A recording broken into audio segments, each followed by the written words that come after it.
चढ़दी कला time TV channel देख रहे सारे दर्शकों का स्वागत है जी। तुहाडे नाल मैं हाज़र हाँ लैके प्रोग्राम खास मुलाकात। जिवें कि तुसीं जाणदे हो कि साडे इस प्रोग्राम खास मुलाकात दे विच असीं समय-समय ते तुहानूं कुछ एक ऐसियां परसनैलिटीज़ दे नाल तुहानूं रूबरू करवाਉਂਦੇ ਹਾਂ ਜਿਹੜੀਆਂ कि पंजाब दे भखदे मसलिਆਂ ਦੇ ਉੱਤੇ पंजाब ਦੀ मौजूदा स्थिति ਦੇ ਉੱਤੇ ਤੁਹਾਡੇ ਨਾਲ ਵਿਚਾਰ ਚਰਚਾ ਕਰਦੇ ਨੇ। ਤੇ ਅੱਜ ਦਾ ਜਿਹੜਾ ਸਾਡਾ ਟੌਪਿਕ ਆ ਉਹ ਅਸੀਂ ਟੌਪਿਕ ਆਲ ਓਵਰ ਸਿਆਸਤ ਕਿਸ ਪਾਸੇ ਵੱਲ ਨੂੰ ਜਾ ਰਹੀ ਹੈ, ਰਾਜਨੀਤਿਕ ਪਾਰਟੀਆਂ ਕਿਸ ਤਰੀਕੇ ਦੇ ਨਾਲ ਜਿਹੜੇ ਖੇਤੀ ਆਰਡੀਨੈਂਸ ਬਿੱਲ ਆਏ ਨੇ ਉਹਨਾਂ ਦੇ ਉੱਤੇ ਸਿਆਸਤ ਕਰ ਰਹੀਆਂ ਹਨ ਅਤੇ ਹੋਰ ਜਿਹੜੀਆਂ ਪਾਰਟੀਆਂ ਨੇ ਅੱਗੇ ਉਹਨਾਂ ਨੇ ਕਿਸ ਤਰੀਕੇ ਦੇ ਨਾਲ ਜਿਹੜਾ ਹੈਗਾ 2022 ਦੀ ਇਲੈਕਸ਼ਨ ਦੇ ਵਿੱਚ ਜਿਹੜਾ ਉਤਰਨਾ ਹੈ ਉਸ ਬਾਰੇ ਵਿਚਾਰ ਚਰਚਾ ਕਰਾਂਗੇ।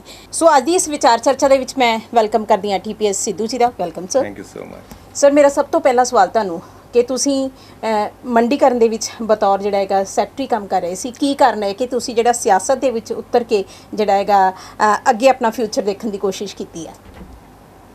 ਦੇਖੋ ਇਹਦੇ 'ਚ ਸੱਚੀ ਗੱਲ ਤਾਂ ਇਹ ਹੈ ਬਈ ਮੈਂ ਤਕਰੀਬਨ ਮੇਰੀ ਜਿਹੜੀ ਸੀਗੇ ਸਰਵਿਸ ਦੇ ਅੱਗੇ 3-4 ਸਾਲ ਰਹਿ ਗਏ ਸੀਗੇ ਜੀ। ਸੋ ਮੇਰਾ ਹਮੇਸ਼ਾ ਹੀ ਇਹ ਰਿਹਾ ਸੀਗਾ ਵੀ ਹੋਰ ਐਕਟਿਵਲੀ ਮੈਨੂੰ ਹਜੇ ਕੰਮ ਕਰਨਾ ਚਾਹੀਦਾ ਹੈ ਹੋਰ ਇਸ ਤੋਂ ਬਾਅਦ ਜੀ। ਸੋ ਆਈ ਥੋਟ ਪੋਲਿਟਿਕਸ ਇੱਕ ਐਸੀ ਚੀਜ਼ ਹੈ ਜਿਹਦੇ ਵਿੱਚ ਮੈਂ ਐਕਟਿਵਲੀ ਪਾਰਟਿਸਿਪੇਟ ਕਰ ਸਕਦਾ ਹਾਂ ਔਰ ਇਸੇ ਲਈ ਮੈਂ ਇਹ ਇੱਕ ਡਿਸੀਜਨ ਲਈ ਐਂਡ ਆਈ ਰਿਜ਼ਾਈਨਡ ਉਦੋਂ ਐਂਡ ਇਲੈਕਸ਼ਨ ਮੈਂ ਲੜਿਆ ਸੀਗਾ ਜੀ। ਪਰ ਇੱਥੇ ਇੱਕ ਗੱਲ ਮੈਂ ਜ਼ਰੂਰ ਕਹਿਣਾ ਚਾਹਾਂਗੀ ਸਿੱਧੂ ਸਾਹਿਬ, ਕਿਉਂਕਿ ਕਹਿੰਦੇ ਨੇ ਕਿ ਜਿਹੜੀ ਪੋਲੀਟੀਕਲ ਜਿਹੜੀ ਫੀਲਡ ਹੈਗੀ ਇਹ ਇੱਕ ਐਸੀ ਫੀਲਡ ਹੈ ਜਿੱਥੇ ਝੂਠ ਦਾ ਜਿਹੜਾ ਬੋਲਬਾਲਾ ਅਕਸਰ ਚੱਲਦਾ ਹੈ, ਲੇਕਿਨ ਜਿਹੜੀ ਤੁਹਾਡੀ ਛਵੀ ਹੈ ਬਤੌਰ DC ਔਰ ਮੰਡੀਕਰਨ ਬੋਰਡ ਦੇ ਵਿੱਚ ਤੁਸੀਂ ਸੈਕਟਰੀ ਰਹੇ ਹੋਗੇ, ਤੁਸੀਂ ਹਮੇਸ਼ਾ ਸੱਚ ਬੋਲਿਆ। ਜਦੋਂ ਇਲੈਕਸ਼ਨ ਵਿੱਚ ਵੀ ਉਤਰੇ ਤਾਂ ਉਦੋਂ ਸੱਚ ਹੀ ਬੋਲਿਆ ਤੇ ਤੁਹਾਡੇ ਸੱਚ ਬੋਲਣ ਦੀ ਜਿੱਦ ਹੀ ਕਿਤੇ ਨਾ ਕਿਤੇ ਤੁਹਾਡੇ ਹਾਰ ਦਾ ਕਾਰਨ ਬਣੀ। ਕੀ ਕਹੋਗੇ?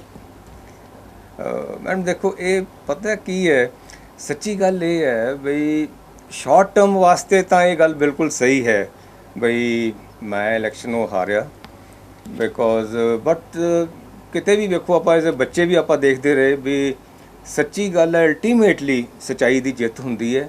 ਅੱਜ ਨਹੀਂ ਤਾਂ ਕੱਲ੍ਹ ਲੋਕਾਂ ਨੂੰ ਬਿਲਕੁਲ ਇਸ ਚੀਜ਼ ਦਾ ਵੀ ਅਹਿਸਾਸ ਵੀ ਹੋਏਗਾ ਔਰ ਉਹ ਸਾਥ ਵੀ ਦੇਣਗੇ ਔਰ I am sure we ultimately ਜਿਹੜੀ ਸੱਚਾਈ ਹੈ ਉਹ ਹਾਰ ਨਹੀਂ ਸਕਦੀ ਬਿਕੋਜ਼ ਅਦਰਵਾਈਜ਼ ਤਾਂ ਫਿਰ ਇਹ ਜਿਹੜੀ ਦੁਨੀਆ ਹੈ ਇਹਦੇ ਉੱਤੇ ਜਿਸ ਤਰ੍ਹਾਂ ਦਾ ਪਰਮਾਤਮਾ ਨੇ ਸਾਰਾ ਕੁਝ ਬਣਾਇਆ ਹੈ ਫਿਰ ਤਾਂ ਉਹ ਗੱਲ ਗਲਤ ਹੋ ਜਾਊਗੀ, ਝੂਠ ਹੋ ਜਾਊਗੀ। ਇਸ ਕਰਕੇ ਸੱਚਾਈ ਨੇ ਕਿਤੇ ਨਾ ਕਿਤੇ ਹਰ ਹਾਲਤ ਦੇ ਵਿੱਚ ਜਿੱਤਣਾ ਹੀ ਜਿੱਤਣਾ ਹੈ ਜੀ। ਬਿਲਕੁਲ ਸੱਚਾਈ ਦੀ ਤੁਸੀਂ ਗੱਲ ਕੀਤੀ ਹੈ। ਤੁਸੀਂ ਜਿਹੜੀ ਆਪਣੀ ਇਲੈਕਸ਼ਨ ਆ 2017 ਦੀ ਸ਼੍ਰੋਮਣੀ ਅਕਾਲੀ ਦਲ ਬਾਦਲ ਤੋਂ ਜਿਹੜੀ ਹੈਗੀ ਇੱਥੇ ਲੜੇ ਹੋ, ਲੇਕਿਨ ਹੁਣ ਸ਼੍ਰੋਮਣੀ ਅਕਾਲੀ ਦਲ ਜਿਹੜਾ ਡੈਮੋਕ੍ਰੈਟਿਕ ਪਾਰਟੀ ਦੇ ਵਿੱਚ ਆਏ ਹੋ। ਕੀ ਸਰਦਾਰ ਸੁਖਦੇਵ ਸਿੰਘ ਢੀਂਡਸਾ ਦੇ ਨਾਲ ਜਿਹੜੀ ਤੁਹਾਡੀ ਰਿਸ਼ਤੇਦਾਰੀ ਹੈ ਇਹ ਤੁਹਾਨੂੰ ਇਸ ਪਾਰਟੀ ਦੇ ਵਿੱਚ ਖਿੱਚ ਲਿਆਈ ਜਾਂ ਕਾਰਨ ਕੁਝ ਹੋਰ ਨੇ? ਦੇਖੋ ਇਹਦੇ 'ਚ ਬੇਸਿਕਲੀ ਦੋਨੋਂ ਹੀ ਗੱਲਾਂ ਹੁੰਦੀਆਂ। ਮੈਂ ਉਹੀ ਗੱਲ ਫਿਰ ਆ ਗਈ ਵੀ ਮੈਂ ਝੂਠ ਨਹੀਂ ਬੋਲਦਾ। ਪਹਿਲੀ ਗੱਲ ਤਾਂ ਇਹ ਸੀ ਵੀ ਜਿਸ ਤਰੀਕੇ ਦੀ 2017 ਵਿੱਚ ਹਾਰ ਹੋਈ ਪਾਰਟੀ ਦੀ, ਜਿਸ ਦੇ ਵਿੱਚ ਸਿਰਫ 14-15 MLA ਹੀ ਜਿੱਤ ਸਕੇ 117 ਦੇ ਵਿੱਚੋਂ, ਐਂਡ ਮੇਰਾ ਖਿਆਲ ਹੈ ਵੀ ਅਕਾਲੀ ਦਲ ਦੀ ਹਿਸਟਰੀ ਵਿੱਚ ਇਹ ਪਹਿਲੀ ਵਾਰ ਹੋਇਆ ਹੋਣਾ। ਤੁਸੀਂ 100 ਸਾਲ ਦੀ ਪੁਰਾਣੀ ਪਾਰਟੀ ਦੀ ਹਿਸਟਰੀ ਚੱਕੋ, ਬੜੇ ਵਾਰ ਇਲੈਕਸ਼ਨ ਹੋਏ, ਪਾਰਟੀ ਪਾਵਰ ਚੋਂ ਬਾਹਰ ਵੀ ਗਈ ਪਰ ਐਸਾ ਹਸ਼ਰ ਨਹੀਂ ਸੀ ਹੋਇਆ ਐਂਡ ਦੇਅਰਫੋਰ ਉਹਦੇ ਵਾਸਤੇ ਇੱਕ ਬਹੁਤ ਵੱਡੇ ਪੱਧਰ 'ਤੇ ਇੰਟਰੋਸਪੈਕਸ਼ਨ ਕਰਨ ਦੀ ਲੋੜ ਸੀ, ਆਪਦੇ ਅੰਦਰ ਦੇਖਣ ਦੀ ਲੋੜ ਸੀ ਜਿਹੜੀ ਕਿ ਨਹੀਂ ਦੇਖੀ ਗਈ ਔਰ ਉਹੀ ਇੱਕ ਕਾਰਨ ਹੈ ਜਿਸ ਕਰਕੇ ਫਿਰ ਅਸੀਂ ਲੋਕ ਸਭਾ ਇਲੈਕਸ਼ਨ ਵੀ ਸਾਰੇ ਹਾਰੇ ਜੀ। ਉਹਦੀ ਵੀ ਬੁਰੀ ਹਾਲਤ ਹੋਈ ਔਰ ਪਾਰਟੀ ਦੇ ਵਿੱਚ ਜਦੋਂ ਵੀ ਕਿਤੇ ਇਹੋ ਜਿਹੀ ਗੱਲ ਹੁੰਦੀ ਹੈ ਤਾਂ ਬਟ ਨੈਚੁਰਲ ਹੈ ਵੀ ਪਾਰਟੀ ਦੇ ਪ੍ਰਧਾਨ, ਪਾਰਟੀ ਦੇ ਅਹੁਦੇਦਾਰ ਉਹ ਕਹਿੰਦੇ ਆ ਵੀ ਨਹੀਂ ਸਾਡੀ ਵਜ੍ਹਾ ਕਰਕੇ ਇਹ ਪਾਰਟੀ ਹੁਣ ਹਾਰੀ ਹੈ, ਅਸੀਂ ਪਾਸੇ ਬੈਠ ਗਏ, ਨਵੇਂ ਬੰਦੇ ਆ ਜਿਹੜੇ ਇਸ ਨੂੰ ਚਲਾਉਣ, ਪਰ ਉਹ ਵੀ ਨਹੀਂ ਹੋਇਆ ਜੀ। ਇਸ ਕਰਕੇ ਜਿਹੜੀ ਪਾਰਟੀ ਦਾ ਭਵਿੱਖ ਸੀਗਾ ਉਹ ਬਹੁਤ ਧੁੰਦਲਾ ਹੋ ਗਿਆ।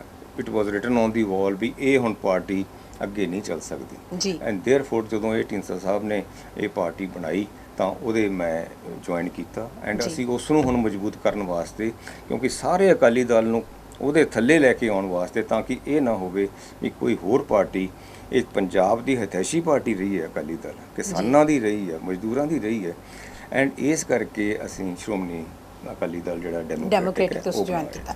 ਤੇ ਇਸੇ ਨਾਲ ਹੀ ਸਿੱਧੂ ਸਾਹਿਬ ਆਪਾਂ ਗੱਲ ਕਰਾਂਗੇ, ਕਿਉਂਕਿ ਆਪਾਂ ਮੌਜੂਦਾ ਜਿਹੜੇ ਹਾਲਾਤਾਂ ਦੀ ਗੱਲ ਕਰੀਏ, ਖੇਤੀ ਬਿੱਲ ਜਿਹੜੇ ਆਰਡੀਨੈਂਸ ਆਏ ਨੇ, ਇਹਦੇ ਤੋਂ ਸ਼੍ਰੋਮਣੀ ਅਕਾਲੀ ਦਲ ਨੇ ਜਿਹੜਾ ਹੈਗਾ ਪੰਥਕ ਪਾਰਟੀ ਕਹੀ ਜਾਂਦੀ ਹੈ, ਲੇਕਿਨ ਜਿਹੜੀ ਇਹਨਾਂ ਨੇ ਸ਼ੁਰੂਆਤ ਕਰ ਦਿੱਤੀ ਤਖਤਾਂ ਤੋਂ, ਜਿਹੜੀ ਖੇਤੀ ਬਿੱਲਾਂ ਨੂੰ ਲੈ ਕੇ ਜਿਹੜਾ ਹੈਗਾ ਕਿ ਅਸੀਂ ਕਿਸਾਨਾਂ ਦੇ ਹੱਕ ਦੇ ਵਿੱਚ ਖੜੇ ਹਾਂ। ਹਾਲਾਂਕਿ ਅਲੱਗ ਜਿਹੜੀਆਂ ਰੈਲੀਆਂ ਕੱਢ ਰਹੇ ਨੇ, ਉਹ ਸ਼ੁਰੂਆਤ ਕੀਤੀ, ਪੰਥਕ ਰੂਪ ਦੇਣ ਦੀ ਕੋਸ਼ਿਸ਼ ਕੀਤੀ, ਇੰਨੀ ਵੱਡੀ ਪਾਰਟੀ ਦੀ ਹਾਰ ਹੋ ਗਈ, ਲੇਕਿਨ ਸਭ ਕੁਝ ਨਹੀਂ ਸਿੱਖਿਆ। ਕੀ ਕਹੋਗੇ? ਦੇਖੋ, ਮੈਂ ਦੁਬਾਰਾ ਤੁਹਾਨੂੰ ਫਿਰ ਉਹੀ ਕਹਿਣਾ ਚਾਹੁੰਦਾ ਹਾਂ ਵੀ ਜਿਹੜੇ ਇਹ ਸਿਆਸਤਦਾਨ ਹੈ ਜੀ, ਘਰੇ ਬੈਠ ਕੇ ਕੀ ਪ੍ਰੋਗਰਾਮ ਬਣਾਉਂਦੇ ਹੈ। ਵੇਖੋ, ਐਡੀ ਵੱਡੀ ਮਹੱਤਤਾ ਹੈ ਤਖਤ ਦੀ। ਜਦੋਂ ਇਸ ਪਾਰਟੀ ਨੇ ਦੇਖਿਆ ਵੀ ਧਾਰਮਿਕ ਤੌਰ ਦੇ ਉੱਤੇ ਵੀ ਅਸੀਂ ਬਹੁਤ ਪਛੜ ਗਏ ਹਾਂ ਜੀ, ਬਹੁਤ ਪਿੱਛੇ ਚਲੇ ਗਏ ਹਾਂ, ਤਾਂ ਇਹਨਾਂ ਨੇ ਫਿਰ ਇਸ ਚੀਜ਼ ਨੂੰ ਸ਼ੁਰੂ ਕਰ ਲਿਆ ਜੀ, ਚਲੋ ਗੱਡੀਆਂ 'ਤੇ ਚੜ੍ਹੋ ਤੇ ਇਸ ਨੂੰ ਆਪਾਂ ਸਟਾਰਟ ਕਰੋ ਤੇ ਇਹਨੂੰ ਕੱਢ ਕੇ ਲੈ ਕੇ ਆਈਏ। ਕੰਮ ਚੱਲਿਆ ਹੋਇਆ ਹੈ। ਕਿਸਾਨ ਵਿਚਾਰੇ ਸੜਕਾਂ ਤੇ ਰੇਲ ਗੱਡੀਆਂ ਦੀ ਲਾਈਨਾਂ ਦੇ ਉੱਤੇ ਤੇ ਥਾਂ ਥਾਂ ਤੇ ਬੈਠੇ ਹੈ। ਆਪਾਂ ਇਹਦੇ ਵਿੱਚ ਹੀ ਆਪਾਂ ਵੀ ਆਪਣੀ ਡੁਗਡੁਗੀ ਵਜਾ ਦਈਏ ਜੀ। ਸੋ ਮੇਰਾ ਭਾਵ ਕਹਿਣ ਤੋਂ ਇਹ ਹੈ ਵੀ ਇਹੋ ਜੀ ਜਿਹੜੀ ਸੋਚ ਹੈ ਵੀ ਜੇ ਪਾਰਟੀ ਦਾ ਅਕਸ ਗਿਰ ਗਿਆ, ਇਹਦਾ ਮਤਲਬ ਇਹ ਥੋੜ੍ਹੀ ਹੈ ਵੀ ਤੁਸੀਂ ਹੁਣ ਇਸ ਤਰ੍ਹਾਂ ਦੇ ਡਰਾਮੇ ਕਰਨੇ ਸ਼ੁਰੂ ਕਰ ਦਿਓ ਔਰ ਉਹਦੇ ਨਾਲ ਕੋਈ ਪਾਰਟੀ 'ਚੋਂ ਬਾਹਰ ਨਹੀਂ ਆਉਣਾ। ਇਹ ਤੁਸੀਂ ਮੈਥੋਂ ਲਿਖ ਲਓ। ਇਹ ਕਿੰਨੀ ਵੀ ਜੋ ਇਹ ਕੋਸ਼ਿਸ਼ ਕਰਨਗੇ, ਇਹਨਾਂ ਨੂੰ ਆਪਣੀਆਂ ਪਾਲਿਸੀਜ਼ ਔਰ ਕੁਰਬਾਨੀ, ਦੋ ਚੀਜ਼ਾਂ ਇਹਨਾਂ 'ਚ ਨਹੀਂ ਆ ਰਹੀਆਂ। ਦੇਖੋ, ਕਿਸੇ ਵੀ ਸਿਆਸਤਦਾਨ ਨੂੰ ਬਹੁਤ ਸਾਲ ਰਾਜ ਹੋ ਗਿਆ, 15 ਸਾਲ ਹੋ ਗਿਆ, 10 ਸਾਲ ਹੋ ਗਿਆ। ਇੰਨਾ ਸਮਾਂ ਕਿਸੇ ਨੂੰ ਮਿਲਦਾ ਨਹੀਂ ਹੁੰਦਾ ਵੈਸੇ ਜੀ। ਅਗਰ ਪਰਮਾਤਮਾ ਨੇ ਇੰਨਾ ਸਮਾਂ ਬਖਸ਼ਤਾ ਹੈ ਔਰ ਹੁਣ ਲੋਕ ਚਾਹੁੰਦੇ ਆ ਵੀ ਤੁਸੀਂ ਪਿੱਛੇ ਹਟ ਜਾਓ, ਤਾਂ ਹਟ ਜਾਣਾ ਚਾਹੀਦਾ ਹੈ।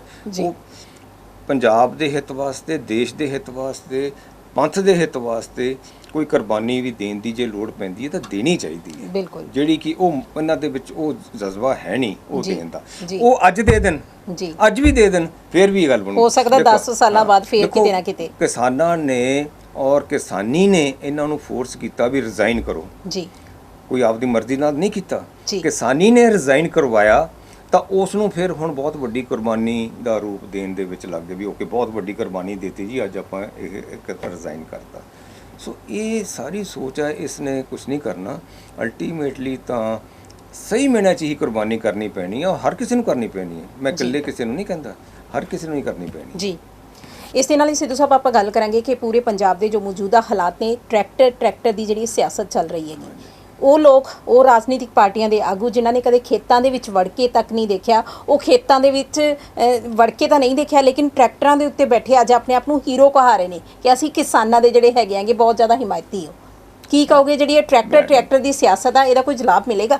ਮੈਂ ਜੀ ਕੱਲ੍ਹ ਸੰਗਰੂਰ, ਪਟਿਆਲੇ ਇਹ ਚੱਲ ਰਹੀ ਸੀ ਕਾਂਗਰਸ ਦੀ ਜੀ, ਔਰ ਮੈਂ ਦੇਖੇ ਜ਼ਿਮੀਂਦਾਰ ਵਿਚਾਰੇ, ਕਿਉਂਕਿ ਮੈਂ ਪਹਿਲਾਂ ਵੀ ਕਹਿ ਰਿਹਾ ਸੀਗਾ ਵੀ ਜ਼ਿਮੀਂਦਾਰ, ਕਿਸਾਨ, ਮਜ਼ਦੂਰ, ਉਹਨਾਂ ਦਾ ਜਿਹੜਾ ਇੰਨੇ ਗਰੀਬ ਹੈਗੇ ਆਪਦੇ ਲੈਵਲ ਦੇ ਵਿੱਚ, ਪਤਾ ਨਹੀਂ ਕਿਸ ਤਰ੍ਹਾਂ ਉਹਨਾਂ ਨੂੰ ਟਰੈਕਟਰ ਟਰਾਲੀਆਂ ਲੈ ਕੇ ਇਹ ਸੜਕਾਂ ਦੇ ਉੱਤੇ ਤੋਰੀ ਫਿਰਦੇ ਹੈਗੇ ਬਿਨਾਂ ਕਿਸੇ ਮਤਲਬ ਤੋਂ, ਬਿਨਾਂ ਕਿਸੇ ਗੱਲਬਾਤ ਤੋਂ।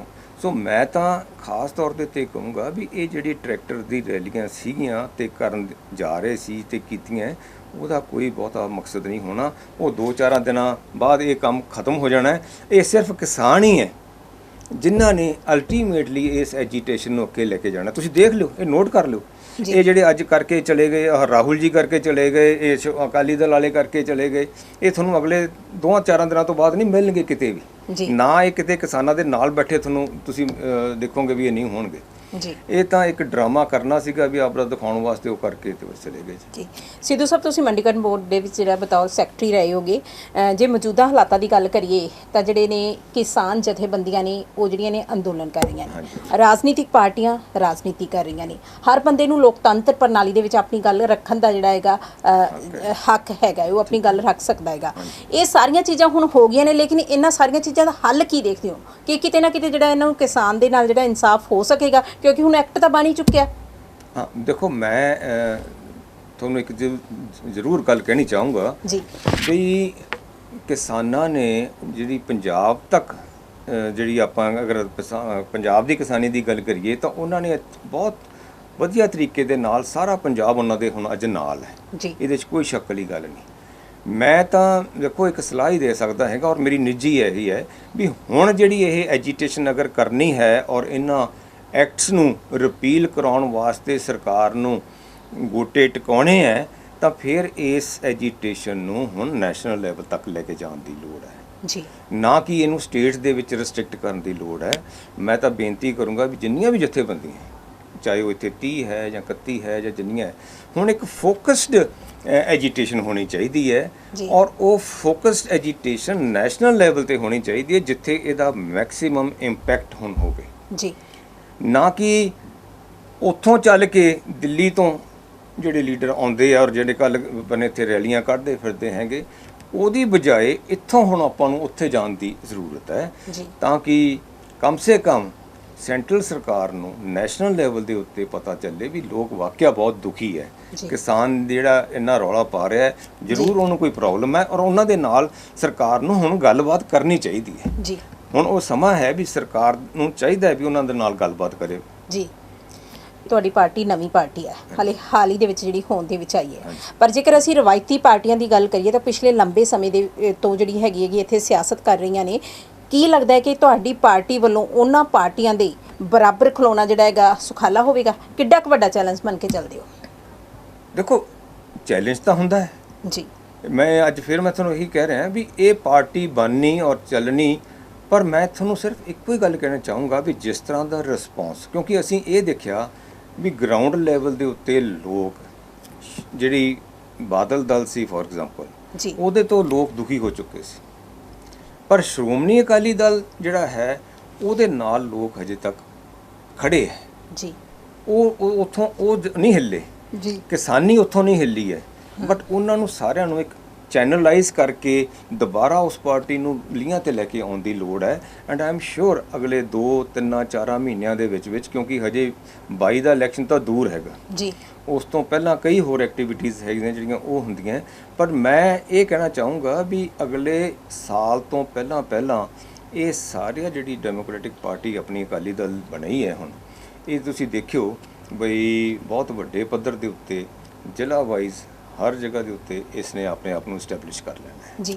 ਸਰ, ਤੁਸੀਂ ਗੱਲ ਕੀਤੀ ਹੈ, ਤੁਸੀਂ ਕਿਹਾ ਹੈ ਕਿ ਜਿਹੜੇ ਲੋਕ ਨੇ ਹਾਲੇ ਵੀ ਕਿਤੇ ਨਾ ਕਿਤੇ ਸ਼੍ਰੋਮਣੀ ਅਕਾਲੀ ਦਲ ਦੇ ਨਾਲ ਜੁੜੇ ਹੋਏ ਆ, ਕਾਰਨ ਕੀ ਮੰਨਦੇ ਹੋ ਕਿ ਇੰਨਾ ਜ਼ਿਆਦਾ ਕੁਝ ਹੋ ਜਾਂਦਾ? ਸ਼੍ਰੀ ਗੁਰੂ ਗ੍ਰੰਥ ਸਾਹਿਬ ਜੀ ਦੀਆਂ ਬੇਅਦਬੀ ਦੀਆਂ ਘਟਨਾਵਾਂ ਵਾਪਰਦੀਆਂ ਨੇ, ਖੇਤੀ ਬਿੱਲ ਆ ਜਾਂਦੇ ਨੇ ਜਿਹਦੇ ਵਿੱਚ ਸਿੱਧੇ ਤੌਰ ਤੇ ਹਰਸਿਮਰਤ ਬਾਦਲ ਦਾ ਵੀ ਜਿਹੜਾ ਹੈਗਾ ਕਹਿੰਦੇ ਨੇ ਕਿ ਹੱਥ ਕਿਹਾ ਜਾਂਦਾ ਹੈਗਾ, ਹੋਰ ਬੜੇ ਕਾਰਨ ਹੈਗੇ ਨੇ, ਲੇਕਿਨ ਉਸ ਦੇ ਬਾਵਜੂਦ ਪੰਜਾਬ ਦੇ ਲੋਕ ਇਸ ਪਾਰਟੀ ਨਾਲ ਜੁੜੇ ਹੋਏ ਨੇ, ਕਾਰਨ ਕੀ ਮੰਨਦੇ ਹੋ? ਦੇਖੋ, ਮੈਂ ਇਹ ਕਹਿਣਾ ਚਾਹੁੰਦਾ ਹਾਂ ਬਈ ਲੋਕ ਸ਼੍ਰੋਮਣੀ ਅਕਾਲੀ ਦਲ ਨਾਲ ਜੁੜੇ ਹੋਏ, ਜਿੱਥੇ ਆਪਾਂ ਗੱਲ ਕਰੀਏ ਅਗਰ ਬਾਦਲ ਦਲ ਦੀ ਕਰਦੇ ਮੈਂ ਉਹਦੇ ਨਾਲ ਨਹੀਂ ਜੁੜੇ ਹੋਏ, ਕਿਤੇ ਨਾ ਕਿਤੇ ਮੈਂ ਕੁਰਬਾਨੀ ਦੀ ਜਿਹੜੀ ਗੱਲ ਕੀਤੀ ਸੀ ਮੈਂ ਉਹੀ ਕਹਿ ਰਿਹਾ ਵੀ ਅਗਰ ਆਪਾਂ ਉਸ ਚੀਜ਼ ਨੂੰ ਮਿਟਾ ਦਈਏ, ਗੱਲ ਨੂੰ ਪ੍ਰੋਪਰ ਸ਼੍ਰੋਮਣੀ ਅਕਾਲੀ ਦਲ ਉੱਭਰ ਕੇ ਸਾਹਮਣੇ ਆ ਜੇ ਤਾਂ ਲੋਕ ਅੱਜ ਵੀ ਉਹਨਾਂ ਦੇ ਨਾਲ ਤੁਰਨ ਨੂੰ ਤਿਆਰ ਹੈ। ਕੋਈ ਕਾਂਗਰਸ ਵੱਲ ਜਾਂ ਆਪ ਵੱਲ ਜਾਣ ਦਾ ਕੋਈ ਕਿਸੇ ਦਾ ਬਹੁਤਾ ਮਕਸਦ ਨਹੀਂ ਹੈਗਾ।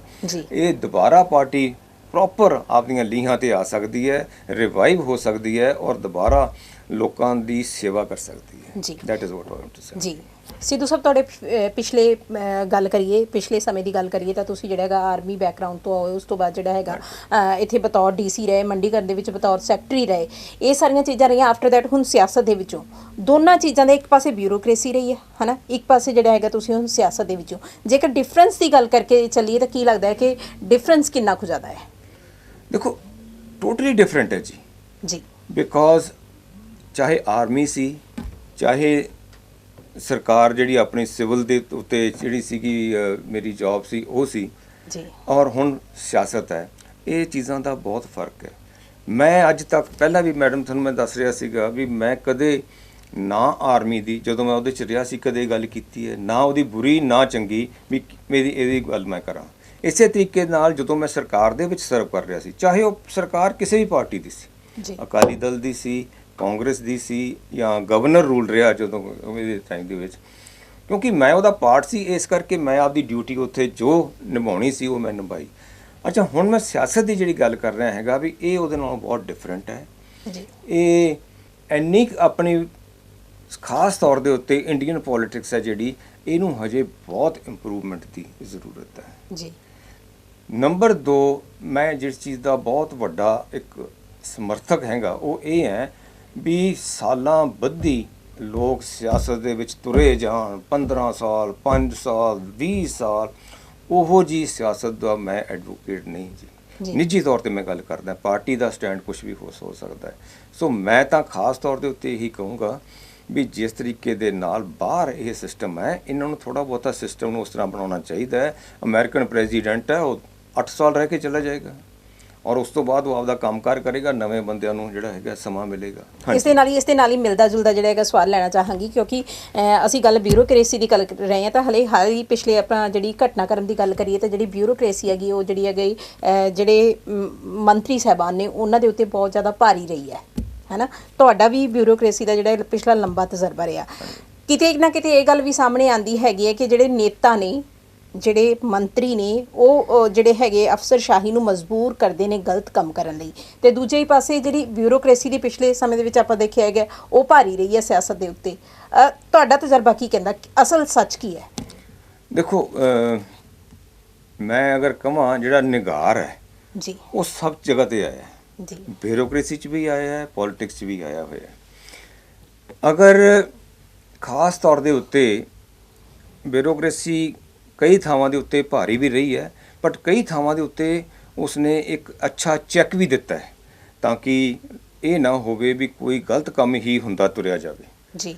ਸੋ ਆਈ ਪਰਸਨਲੀ ਫੀਲ ਵੀ ਬਿਊਰੋਕ੍ਰੇਸੀ ਨੂੰ ਖਾਸ ਤੌਰ ਦੇ ਉੱਤੇ ਕੋਸ਼ਿਸ਼ ਇਹ ਕਰਨੀ ਚਾਹੀਦੀ ਹੈਗੀ ਵੀ ਇੱਕ ਜਿਸ ਲੈਵਲ ਦੀ ਉਹਨਾਂ ਦੀ ਡਿਊਟੀ ਹੈ, ਜਿਸ ਲੈਵਲ ਦਾ ਉਹਨਾਂ ਦਾ ਰੁਤਬਾ ਹੈ, ਉਹਦੀ ਸ਼ਾਨ ਨੂੰ ਜ਼ਰੂਰ ਉਹ ਬਰਕਰਾਰ ਰੱਖਣ ਜੀ। ਹਰ ਜਗ੍ਹਾ ਤੇ ਹਰ ਗੱਲ ਜਿਹੜੀ ਹੈਗੀ ਉਹ ਸਿਆਸਤਦਾਨਾਂ ਦੀ ਮੰਨਣ ਦੀ ਲੋੜ ਨਹੀਂ, ਯੈਸ ਮੈਨ ਨਹੀਂ, ਅਗਰ ਉਹ ਗਲਤ ਹੈ ਤਾਂ। ਬਿਲਕੁਲ। ਜਿੱਥੋਂ ਤੱਕ ਉਹਨਾਂ ਦੀ ਗੱਲ ਸਹੀ ਹੈ, ਕਿਉਂਕਿ ਉਹ ਵੀ ਲੋਕਾਂ ਦੇ ਨੁਮਾਇੰਦੇ ਹੈ ਜੀ, ਉਹ ਗੱਲ ਨੂੰ ਸੁਣ ਕੇ ਔਰ ਜੋ ਉਹ ਪਾਲਿਸੀ ਬਣਾਉਂਦੇ ਆ ਫਿਰ ਉਹਨੂੰ ਇੰਪਲੀਮੈਂਟ ਕਰਨਾ ਵੀ ਚਾਹੀਦਾ ਹੈ। ਸੋ ਇਹ ਦੋਨਾਂ ਚੀਜ਼ਾਂ ਇਕੱਠੀਆਂ ਚੱਲ ਸਕਦੀਆਂ ਹੈ। ਮਤਲਬ ਇਹਨੂੰ ਆਪਾਂ ਇਹ ਨਹੀਂ ਸੋਚ ਸਕਦੇ ਵੀ ਇਹਨੂੰ ਬਿਲਕੁਲ ਅਲੱਗ ਕਰ ਦਿਓ, ਬਿਊਰੋਕ੍ਰੇਸੀ ਠੀਕ ਹੈ, ਜਾਂ ਆਪਾਂ ਇਹ ਕਹੀਏ ਵੀ ਬਹੁਤ ਗੱਲਾਂ ਪੋਲੀਟੀਸ਼ੀਅਨਸ ਦੀਆਂ ਵੀ ਸਹੀ ਹੁੰਦੀਆਂ ਜਿਹੜੀਆਂ ਕਿ ਉਹ ਲੋਕਾਂ ਦੇ ਹਿੱਤਾਂ ਵਾਸਤੇ ਗੱਲ ਕਰਦੇ ਆ। ਅਗਰ ਪੋਲੀਟੀਸ਼ੀਅਨ ਨਾ ਹੋਣਗੇ ਤਾਂ ਬਿਊਰੋਕ੍ਰੇਸੀ ਬੇਕਾਬੂ ਹੋ ਜਾਊਗੀ। ਬਿਊਰੋਕ੍ਰੇਸੀ ਹੈ ਅਗਰ ਉਹ ਹਰ ਚੀਜ਼ ਹੀ ਯੈਸ ਮੈਨ ਜਿਵੇਂ ਆਪਾਂ ਕਹਿ ਰਹੇ ਹਾਂ ਵੀ ਉਸ ਤਰ੍ਹਾਂ ਕਰਕੇ ਕਰ ਦੇਣਗੇ ਤਾਂ ਲੋਕਾਂ ਦਾ ਉਸ ਚੀਜ਼ ਤੇ ਨੁਕਸਾਨ ਹੋਊਗਾ। ਦੇਅਰਫੋਰ ਇਹ ਇੱਕ there should be a balance between this, ਵੀ ਕੰਮ ਕਰਨ, ਉਹ ਆਪਦੀ ਡਿਊਟੀ ਪਰਫਾਰਮ ਕਰਨ। ਕਿਤੇ ਲੱਗਣ ਵਾਸਤੇ ਜਦੋਂ ਆਪਾਂ ਦੇਖੋ, ਸਹੀ ਗੱਲ ਤਾਂ ਇਹ ਹੈ ਬਈ ਜਦੋਂ ਕਿਸੇ ਪੋਸਟ ਲੈਣ ਵਾਸਤੇ ਬਿਊਰੋਕ੍ਰੇਸੀ ਭੱਜਦੀ ਹੈ ਔਰ ਇਸ ਲੈਵਲ ਤੇ ਆ ਜਾਂਦੇ, ਫਿਰ ਉੱਥੇ ਜਾ ਕੇ ਇਹ ਪ੍ਰੋਬਲਮ ਸਟਾਰਟ ਹੁੰਦੀਆਂ। ਜੀ ਸਿੱਧੂ ਸਾਹਿਬ, 2022 ਦੀ ਇਲੈਕਸ਼ਨ ਦੇ ਵਿੱਚ ਕਿਹੜੇ ਏਰੀਆ ਤੋਂ ਜਿਹੜਾ ਲੜਨ ਦਾ ਇਰਾਦਾ ਕੀਤਾ? ਕੋਈ ਗੱਲਬਾਤ ਹੋਈ ਢੀਂਡਸਾ ਸਾਹਿਬ ਨਾਲ ਇਸ ਸੰਬੰਧੀ? ਸੱਚੀ ਗੱਲ ਮੈਂ ਤੁਹਾਨੂੰ ਦੱਸ ਰਿਹਾ ਫਰੈਂਕਲੀ ਜੀ। ਮੈਂ ਕਹਿੰਦੇ ਨਾ ਵੀ ਕਈ ਵਾਰੀ ਤੁਸੀਂ ਜਦੋਂ ਆਪਾਂ ਗੱਲ ਸਟਾਰਟ ਕੀਤੀ ਸੀ ਉਹ ਵੀ ਸੱਚਾਈ ਦੀ ਗੱਲ ਕੀਤੀ ਸੀ। ਅੱਜ ਤੱਕ ਕਦੇ ਗੱਲ ਨਹੀਂ ਹੋਈ ਵੀ ਮੈਂ ਇੱਥੋਂ ਲੜਨਾ, ਬਟ ਮੈਂ ਕਿਉਂਕਿ ਇੱਥੇ ਹੀ ਤੁਰਦਾ ਫਿਰਦਾ ਹੈ, ਇੱਥੇ ਹੀ ਲੋਕਾਂ ਨੂੰ ਮਿਲਦਾ ਹੈ, ਮੋਹਾਲੀ ਦੇ ਵਿੱਚ ਹੀ ਖਾਸ ਤੌਰ ਦੇ ਉੱਤੇ। ਨਾ ਮੈਂ ਹਜੇ ਤੱਕ ਉਹਨਾਂ ਨੂੰ ਕਦੇ ਇਹ ਗੱਲ ਆਖੀ ਹੈ, ਨਾ ਉਹਨਾਂ ਨੇ ਕਦੇ ਕਿਸੇ ਨੂੰ ਕੋਈ ਇੰਡੀਕੇਸ਼ਨ ਦਿੱਤੀ ਹੈ ਵੀ ਕਿਤੇ ਇਹਨੂੰ ਆਪਾਂ ਉੱਥੋਂ ਲੜਾਉਣਾ, ਇਹਨੂੰ ਇੱਥੇ ਲਾਉਣਾ, ਨਾ ਇਸ ਲੈਵਲ ਦੇ ਉੱਤੇ ਕੋਈ ਗੱਲ ਹੋਈ ਹੈ। ਸ਼ੋਰ ਇਨਫ ਜਿੱਥੇ ਜਿੱਥੇ ਵੀ ਕਿਤੇ ਇਹ ਹੋਊਗਾ, ਮੈਂ ਇਹੀ ਕਹਿ ਰਿਹਾ ਸੀ ਵੀ ਕੁਰਬਾਨੀ ਹਰ ਜਗ੍ਹਾ ਤੇ ਹਰ ਕਿਸੇ ਨੂੰ ਕਰਨੀ, ਮੈਨੂੰ ਵੀ ਕਰਨੀ ਚਾਹੀਦੀ ਹੈ। ਜੇ ਪਾਰਟੀ ਸੋਚੇ ਜੀ ਬਈ ਕਿਸੇ ਫੈਸਲੇ ਦੇ ਤਹਿਤ, ਕਿਸੇ ਗੱਲ ਦੇ ਤਹਿਤ ਵੀ ਇੱਥੇ ਕੋਈ ਹੋਰ ਬੈਟਰ ਕੈਂਡੀਡੇਟ ਕੋਈ ਆ ਸਕਦਾ ਹੈਗਾ ਤਾਂ ਕੁਰਬਾਨੀ ਦੀ ਲੋੜ ਹੈ ਜੀ, ਉਹ ਨਹੀਂ ਕਰਨਾ ਚਾਹੁੰਦੇ ਪੋਲੀਟੀਸ਼ੀਅਨ। ਇਸ ਕਰਕੇ ਇਹ ਸਾਰੀ ਜਿਹੜੀ ਹੈਗੀ ਪ੍ਰੋਬਲਮ ਆ ਰਹੀ ਹੈ। ਪਰ ਇੱਥੇ ਸਿੱਧੂ ਸਾਹਿਬ ਇੱਕ ਗੱਲ ਜ਼ਰੂਰ ਕਹਿਣਾ ਚਾਹਾਂਗੀ, ਕਿਉਂਕਿ ਬਹੁਤ ਜ਼ਿਆਦਾ ਸੱਚ ਦੇ ਰਸਤੇ ਤੇ ਚੱਲਦੇ ਹੋ। ਪਾਤਰ ਸਾਹਿਬ ਨੇ ਵੀ ਕਿਹਾ ਹੈ ਕਿ ਇੰਨਾ ਸੱਚ ਵੀ ਨਾ ਬੋਲ ਕੇ ਇਕੱਲਾ ਰਹਿ ਜਾਵੇਂ, 2-4 ਬੰਦੇ ਰੱਖ ਲੈ ਮੋਢੇ ਦੇਣ ਦੇ ਲਈ। ਨਹੀਂ ਚਲੋ, ਇਹ ਤੁਹਾਡੇ ਐਡਵਾਈਸ ਇਜ਼ ਵੈਰੀ ਗੁੱਡ ਜੀ, ਚੰਗੀ ਗੱਲ ਹੈ, ਬਟ ਸ਼ੋਰ ਇਨਫ ਮੇਰਾ ਮਤਲਬ ਕਹਿਣ ਤੋਂ ਸਿਰਫ ਇੰਨਾ ਕੀ ਸੀ, ਬਹੁਤਾ ਸੱਚ ਖਤਰਨਾਕ ਹੁੰਦਾ ਬਹੁਤੀ ਵਾਰੀ। ਹਾਂ, ਮੈਂ ਇਹੀ ਕਹਿ ਰਿਹਾ ਸੀਗਾ ਵੀ ਜਿੱਥੇ ਵੀ ਕਿਤੇ ਡਿਊਟੀ ਦੇ ਦੇਣਗੇ, ਪਾਰਟੀ ਦੇ ਦੇਗੀ, ਕਿਉਂਕਿ ਮੈਂ ਬਹੁਤਾ ਪੈਰ ਜੇ ਨਹੀਂ ਮਿੱਧਦਾ ਵੀ ਓਕੇ ਜੀ ਜਿੱਥੇ ਵੀ ਕਿਤੇ ਖੜ ਕੇ ਫੋਟੋ ਖਿਚਾਉਣੀ ਹੈ ਔਰ ਇਹ ਕਰਨਾ ਹੈਗਾ। ਮੈਂ ਕੋਸ਼ਿਸ਼ ਕਰਦਾ ਵੀ ਤੁਸੀਂ ਆਪਦੀ ਗੱਲ ਦੱਸ ਦਿਓ, ਗੱਲ ਰੱਖ ਲਓ, ਬਟ ਤੁਸੀਂ ਆਮ ਦੇਖਿਆ ਹੋਊਗਾ ਵੀ ਇਸ ਤਰੀਕੇ ਦੇ ਨਾਲ ਮੈਂ ਨਹੀਂ। ਅਗਰ ਡਿਊਟੀ ਲਾਉਣਗੇ ਉਹ ਜ਼ਰੂਰ ਮੈਂ ਇੱਥੇ ਨਿਭਾਊਂਗਾ। ਜੇ ਮੋਹਾਲੀ 'ਚ ਵੀ ਨਿਭਾ ਸਕਦਾ, ਜਿੱਥੇ ਕਿਤੇ ਹੋਰ ਕਹਿਣਗੇ, ਜਿੱਥੇ ਵੀ ਕਹਿਣਗੇ ਉਹ, but Mohali is my favourite place for that. ਜੀ, ਇਸੇ ਨਾਲ ਹੀ ਸਰ ਜਾਂਦੇ ਜਾਂਦੇ ਆਖਰੀ ਸਵਾਲ, ਖੇਤੀ ਬਿੱਲ ਕਾਰਨ ਜਿਹੜਾ ਹੈਗਾ ਕੀ ਲੱਗਦਾ ਹੈ ਕਿ ਛੋਟੇ ਜਿਹੜੀ ਕਿਸਾਨੀ ਦੇ ਨਾਲ ਜਿਹੜੇ ਜੁੜੇ ਹੋਏ ਧੰਦੇ ਨੇ, ਜਿਵੇਂ ਰੇਹੜੀਆਂ ਵਾਲੇ ਲੋਕ ਨੇ, ਟਰਾਂਸਪੋਰਟਰਸ ਨੇ, ਛੋਟੇ ਆਟੋ ਰਿਕਸ਼ਾ ਵਾਲੇ ਨੇ, ਜਿਹੜੇ ਇਹਨਾਂ ਰੇਹੜੀਆਂ ਦੇ ਵਿੱਚ, ਆਟੋ ਰਿਕਸ਼ਾ ਦੇ ਵਿੱਚ ਸਮਾਨ ਲਦਾਈ ਦਾ ਜਿਹੜਾ ਕੰਮ ਕਰਦੇ ਸੀ, ਢੋਆ ਢੁਆਈ ਦਾ ਕੰਮ ਕਰਦੇ ਸੀ, ਇਹਨਾਂ ਸਾਰਿਆਂ ਨੂੰ ਕਿੰਨਾ ਕੁ ਜ਼ਿਆਦਾ ਬੇਰੁਜ਼ਗਾਰੀ ਔਰ ਗਰੀਬੀ ਦਾ ਸਾਹਮਣਾ ਦੇਖਣਾ ਪਵੇਗਾ? ਕਿੰਨੇ ਕੁ ਪ੍ਰਤੀਸ਼ਤ ਲੱਗਦਾ ਹੈ ਕਿ ਗਰੀਬੀ ਆਉਣ ਵਾਲੀ ਹੈ? ਦੇਖੋ, ਮੈਂ ਤੁਹਾਨੂੰ ਇਹ ਫੈਕਟ ਦੱਸ ਰਿਹਾ ਕਿਉਂਕਿ ਮੈਂ ਤਾਂ ਪਿੰਡ 'ਚੋਂ ਆਇਆ ਹੋਇਆ ਸੀ ਜੀ। ਮੈਂ ਉੱਥੇ ਛੋਟੀਆਂ ਰੇਹੜੀਆਂ ਵੀ ਦੇਖੀਆਂ, ਜਿਹੜੀਆਂ ਛੋਟੀਆਂ ਸਾਈਕਲ ਵਾਲੀਆਂ ਰੇਹੜੀਆਂ ਵੀ ਲੋਕਾਂ ਨੇ ਬਣਾਈਆਂ, ਉਹ ਵੀ ਦੇਖੀਆਂ ਹੋਈਆਂ, ਔਰ ਸਾਰੇ ਲੋਕ ਆਪਦੀ ਰੋਟੀ ਕਮਾ ਕੇ ਘਰ ਲੈ ਕੇ ਆਉਂਦੇ ਆ ਜੀ। ਇਹ ਜਦੋਂ ਇਹ ਚੀਜ਼ ਲਾਗੂ ਹੋ ਗਈ ਨਾ, ਤੁਸੀਂ ਦੇਖਿਓ, ਜਿੰਨੇ ਮੈਂ ਤਾਂ ਦੱਸਿਆ ਸੀ, ਜਿੰਨੇ ਲੋਕ ਬੋਰੀਆਂ ਭਰਦੇ ਆ, ਤੋਲਦੇ ਆ, ਜਿੰਸ ਨੂੰ ਸਾਫ਼ ਕਰਦੇ ਆ, ਟਰਾਂਸਪੋਰਟਰ ਹੈ, ਟਰਾਲੀਆਂ ਵਾਲੇ ਹੈ, ਟਰੱਕਾਂ ਵਾਲੇ ਹੈ, ਆ ਛੋਟੇ ਟੈਂਪੂਆਂ ਵਾਲੇ ਹੈ, ਇਹ ਸਾਰਿਆਂ ਦਾ ਕੰਮ ਠੱਪ ਹੋ ਜਾਣਾ ਜੀ, ਕਿਉਂਕਿ ਇਹ ਇੱਕ ਬਹੁਤ ਵੱਡਾ ਪੱਧਰ ਦੇ ਉੱਤੇ ਇਹ ਸਾਰੀ ਚੀਜ਼ ਬਣਨੀ ਹੈ, ਜਿਹਦੇ ਉੱਤੇ ਵੱਡੀਆਂ ਕੰਪਨੀਆਂ ਦੇ ਵੱਡੇ ਟਰਾਲੇ ਹੋਣਗੇ, ਔਰ ਇਹ ਜਿਹੜੇ ਗਰੀਬ ਆਦਮੀ ਹੈਗੇ, ਜਿਹੜੇ ਆਪਦੇ ਘਰੇ ਰੋਟੀ ਕਮਾ ਕੇ ਜਾਂਦੇ, ਇਹਨਾਂ ਦਾ ਕੰਮ ਤਾਂ ਬਿਲਕੁਲ ਖਤਮ ਹੋ ਜਾਣਾ। ਜੀ ਸਿੱਧੂ ਸਾਹਿਬ, ਇੱਕ ਸਵਾਲ ਹੋਰ ਰਹਿ ਗਿਆ ਸੀ, ਉਹਨੂੰ ਵੀ ਜਾਂਦੇ ਜਾਂਦੇ ਅਸੀਂ ਕਰ ਲੈਂਦੇ ਹਾਂ। ਸਵਾਲ ਇਹ ਸੀਗਾ ਕਿ ਆਮ ਆਦਮੀ ਪਾਰਟੀ ਵੱਲੋਂ ਜਿਹੜੀ ਹੈਗੀ ਗ੍ਰਾਮ ਪੰਚਾਇਤ ਜਿਹੜੀ ਹੈ ਮੁਹਿੰਮ ਚਲਾਈ ਗਈ ਹੈ, ਕਾਂਗਰਸ ਵੱਲੋਂ ਜਿਹੜੀ ਹੈ ਦਸਤਕ ਮੁਹਿੰਮ ਚਲਾਈ ਗਈ ਹੈ ਕਿ ਇੰਨੇ ਕਰੋੜ ਲੋਕਾਂ ਦੇ ਜਿਹੜੇ ਹੈ ਦਸਤਕ ਲਏ ਜਾਣਗੇ। ਖਾਲੀ ਸਿਆਸੀ ਡਰਾਮੇਬਾਜ਼ੀ ਹੈ ਜਾਂ ਵਾਕਈ ਇਹਨਾਂ ਚੀਜ਼ਾਂ ਦਾ ਜਿਹੜਾ ਕੋਈ ਲਾਭ ਮਿਲੇਗਾ? ਦੇਖੋ, ਮੈਂ ਪਰਸਨਲੀ ਆਈ ਫੀਲ ਇਹਦਾ ਕੋਈ ਲਾਭ ਨਹੀਂ ਹੋਣਾ ਚਾਹੀਦਾ, ਇਹਦਾ ਕੋਈ ਲਾਭ ਨਹੀਂ ਹੋਣਾ। ਇਹ ਤਾਂ ਬਹੁਤ ਕਿਸੇ ਵੀ ਪੋਲੀਟੀਕਲ ਪਾਰਟੀ ਦਾ ਇੱਕ ਸਟੰਟ ਹੁੰਦਾ ਹੈ। ਕਿਸੇ ਨੇ ਇਹ ਛੱਡ ਲਿਆ, ਕਿਸੇ ਨੇ ਟਰੈਕਟਰ ਤੇ ਚੜ੍ਹ ਕੇ ਸ਼ੁਰੂ ਕਰਾ ਲਿਆ, ਕਿਸੇ ਨੇ ਕੁਛ ਕਰਕੇ ਕਰਤਾ, ਕਿਸੇ ਨੇ ਕਿਤੋਂ ਸ਼ੁਰੂ ਕਰਕੇ ਚੰਡੀਗੜ੍ਹ ਵੱਲ ਨੂੰ ਮਾਰਚ ਕਰ ਲਈ। ਇਹਨਾਂ ਚੀਜ਼ਾਂ ਦਾ ਕੋਈ ਫਰਕ ਨਹੀਂ। ਸ਼ੋਰ ਇਨਫ ਕਿਸਾਨ ਆਪਦੇ ਵਾਸਤੇ ਲੜ ਰਹੇ ਹੈਗੇ, ਉਹਨਾਂ ਨੂੰ ਸਮਰਥਨ ਕਰ ਦੇਣਾ ਚਾਹੀਦਾ ਹੈ ਜੀ। ਐਂਡ ਆਈ ਸਟਿਲ, ਫਿਰ ਵੀ ਮੈਂ ਇਹ ਗੱਲ ਕਹਿਣਾ ਚਾਹੁੰਦਾ ਵੀ ਇਹ ਐਕਟ ਹੁਣ ਬਣ ਚੁੱਕੇ ਹੈ ਜੀ। ਹੁਣ ਤਾਂ ਸਰਕਾਰ ਦੇ ਨਾਲ ਗੱਲਬਾਤ ਕਰਨੀ ਚਾਹੀਦੀ ਹੈ, ਕਿਸਾਨਾਂ ਨੂੰ ਵੀ ਉੱਥੇ ਜਾ ਕੇ ਨੈਸ਼ਨਲ ਲੈਵਲ ਦੇ ਉੱਤੇ ਇਸ ਚੀਜ਼ ਨੂੰ ਜਾ ਕੇ ਉੱਤੇ ਇਹਨਾਂ ਨੂੰ ਇੰਨਾ ਕੁ ਜ਼ਿਆਦਾ ਪ੍ਰੈਸ਼ਰਾਈਜ਼ ਕਰ ਦੇਣਾ ਚਾਹੀਦਾ ਸਰਕਾਰ ਨੂੰ ਵੀ ਇਹ ਇਹਨਾਂ ਨੂੰ ਵਾਪਸ ਲੈਣ, ਰਿਪੀਲ ਕਰਨ। ਇਹ ਦੁਬਾਰਾ ਤੋਂ ਇਹ ਜਿਹੜਾ ਹੈਗਾ ਐਕਟ ਹੈ, ਇਹਨੂੰ ਰਿਪੀਲ ਕੀਤਾ ਜਾ ਸਕਦਾ ਹੈਗਾ। ਤੇ ਇਹ ਸਟੰਟ ਹੈ ਜਿਹੜੇ ਪਾਰਟੀਆਂ ਨੂੰ ਨਹੀਂ ਕਰਨੇ ਚਾਹੀਦੇ, ਕਿਸਾਨਾਂ ਦਾ ਵੈਸੇ ਸਮਰਥਨ ਤੇ ਸਾਥ ਦੇਣਾ ਚਾਹੀਦਾ ਹੈ। ਧੰਨਵਾਦ ਜੀ। ਸੋ ਸਾਡੇ ਅੱਜ ਦੇ ਇਸ ਪ੍ਰੋਗਰਾਮ ਦੇ ਵਿੱਚ ਅਸੀਂ ਤੁਹਾਡੀ ਗੱਲਬਾਤ ਕਰਵਾਈ TPS ਸਿੱਧੂ ਜੀ ਦੇ ਨਾਲ, ਜਿਨ੍ਹਾਂ ਦਾ ਸਪਸ਼ਟ ਤੌਰ ਤੇ ਕਹਿਣਾ ਹੈ ਕਿ ਕਿਸਾਨ ਜਥੇਬੰਦੀਆਂ ਵੱਲੋਂ ਜਿਹੜੇ ਧਰਨੇ ਦਿੱਤੇ ਜਾ ਰਹੇ ਨੇ ਪੰਜਾਬ ਦੇ ਵਿੱਚ, ਹਾਲਾਂਕਿ ਆਪਣੇ ਹੱਕਾਂ ਦੇ ਲਈ ਲੜਾਈ ਲੜ ਰਹੇ ਨੇ, ਪਰ ਸਟੇਟ ਲੈਵਲ ਤੇ ਇਹ ਹੱਕ ਨਹੀਂ ਮਿਲਣੇ।